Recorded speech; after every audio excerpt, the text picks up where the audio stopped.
vamos a comenzar en esta parte con Héctor Chávez. Adelantamos nuestra conversación de los miércoles. Héctor, bienvenido. Gracias por acompañarme como siempre. Gracias a vos, Dani. A ver, varias cosas tenemos para hablar. Varias cosas y poco tiempo, como es usual. Héctor, Argentina, hablemos de Cristina Fernández de Kirchner. Hablemos de la circunstancia por la que atraviesa, hablemos de la concentración que se dio el día de ayer con la ausencia de la Confederación General de Trabajadores, que me parece importante, un partido que no está unificado en torno a Cristina, pero me gustaría tu opinión en torno a todo esto.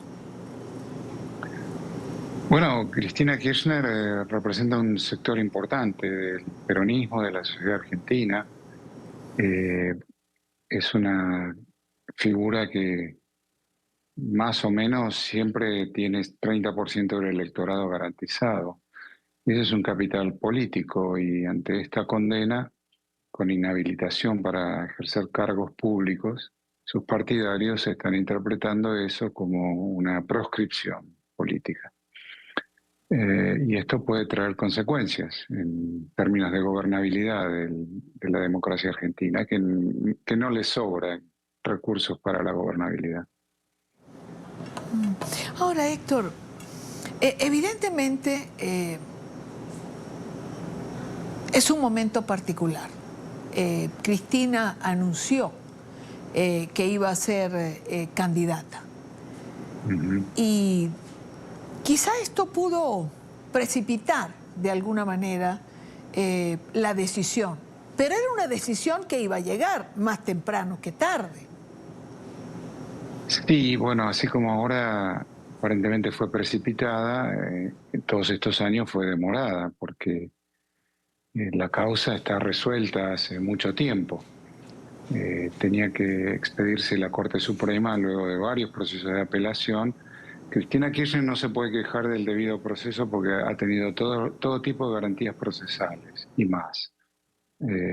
Pero ante el apuro aparente de emitir la condena, ganándole de mano a su registración como candidata, que iba a participar en las próximas elecciones, generó sospechas y acusaciones por parte de su entorno, fundamentalmente. Se inhabilita de por vida Cristina Fernández. ¿Cómo Así imaginas una Argentina sin Cristina, un peronismo sin Cristina? Bueno, como hubo un peronismo sin Perón, y bueno, peronismo sin Perón en aquel momento, en los 80, tuvo un papel importante en la democratización del país, además, terminado el régimen militar. Con lo cual, bueno, no es... habrá peronismo, yo creo. Esperemos que el peronismo juegue otro papel al que jugó Cristina Kirchner, que fue siempre entorpecer el normal curso de la democracia. Esperemos que haya otras figuras que representen esa necesidad con mayor efectividad. Entorpecer el normal curso de la democracia. Ayer me decía, por cierto, una diputada con la que teníamos la oportunidad de conversar, que el peronismo tenía la oportunidad de renovarse y de asumir el futuro de otra manera. Lo comparto, no lo escuché, pero está documentado, lo he escrito. El peronismo de los 80 fue una fuerza democratizadora y se llamó Renovación Peronista, justamente. Y ante crisis políticas que sufrió Raúl Alfonsín, el primer presidente de la democracia radical de otro partido, el peronismo acudió en su apoyo, acudió en su ayuda para estabilizar el sistema. Esa es la oportunidad. Comparto esa apreciación. Héctor, hablemos de Colombia. No hemos hablado de Colombia en nuestras últimas conversaciones, creo, del atentado a Miguel Uribe, que permanece en cuidados intensivos, Sí. de su difícil circunstancia que es también una difícil circunstancia para el país. ¿Lo ves así? Muy difícil, porque además el presidente Petro cree que él es todo Colombia, que su voz es la voz de toda Colombia, y en realidad nunca lo es en democracia. Pero tampoco lo es en este caso, porque ganó en segunda vuelta para empezar. Pasó a segunda vuelta con una exigua minoría, la obtuvo luego en la segunda vuelta. Entonces, bueno, el país no es solamente Petro, ni mucho menos. Eso por un lado. Por el otro lado, toda democracia tiene mecanismos constitucionales que limitan lo que el Ejecutivo, el presidente puede hacer. Este es el caso de la necesidad de contar con la aprobación del Senado para llamar a una consulta popular. Eso lo marca la Constitución. Petro, no obstante, insiste en llamar a una consulta popular sobre el tema de la reforma laboral, que fue aprobada con enmiendas, porque así es legislar en democracia. Va de una cámara a la otra, va de un poder al otro, y en el camino las leyes siempre se modifican, los proyectos siempre se modifican. A Petro no le gustó que su proyecto original fue modificado. Bueno, no tiene opción, así se legisla en democracia. Así se legisla en democracia, pero pareciera que hay presidentes que no...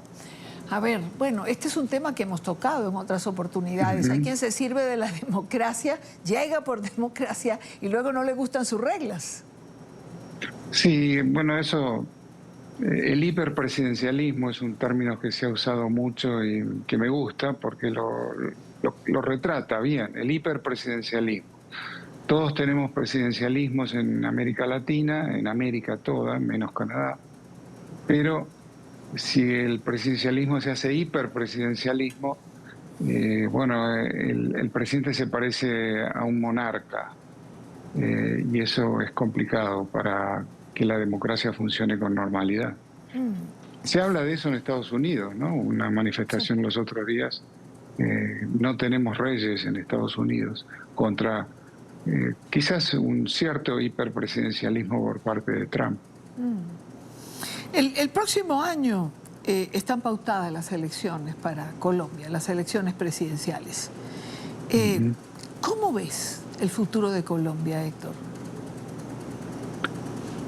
Muy complicado, porque Colombia es hoy más violenta que cuando Petro llegó a la presidencia. Colombia, lo conversamos el otro día, lo escribí, está en la página de NTN 24. Es un regreso en cierta manera, al estado fallido de 35 años atrás, y eso es muy peligroso. Hay violencia, hay una crispación permanente en el proceso político, hay poca capacidad de cooperar entre los diferentes partidos, y no sabemos lo que va a hacer Petro, quien, por otro lado, tiene una posición tan intransigente, tan agresiva, que es como si estar allí donde está fuera la ocasión de una revancha. Uno lo escucha hablar y es como si el país le debiera algo. Y él llegó para efectivizar una revancha. No es claro de qué, pero así parece sentirlo. Con mucha animosidad hacia los demás. Y además con una tremenda sensación de sentirse el dueño de la verdad, con una tremenda proyecta de sentirse dueño de la verdad todo el tiempo. No es bueno, no es bueno, y acercándose el país a una contienda electoral es muy de temer, y es de cuidar. Veremos cómo sigue. Hablemos de España, no te quiero despedir sin que hablemos de España, de Pedro Sánchez, de los señalamientos de corrupción. Ayer lo veía en el Congreso de los Diputados intentando defender lo indefendible, diciendo que no habían señalamientos concretos. Y por otro lado vemos a sus funcionarios realmente comprometidos.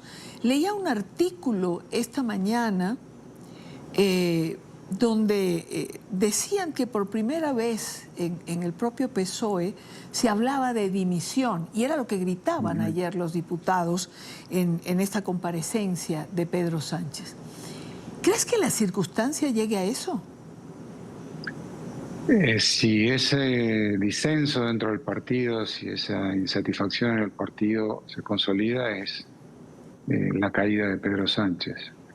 Porque además, en democracia, cuando un presidente cae, o un presidente de gobierno en este caso, que es un sistema parlamentario, es un primer ministro, en España se llama presidente del gobierno, cae porque su partido lo abandona. Siempre ha sido así. Ese es el momento clave. Y si su partido lo abandona, sin duda no habrá más presidencia de Pedro Sánchez. Y efectivamente, la corrupción es extendida, es profunda y es antigua.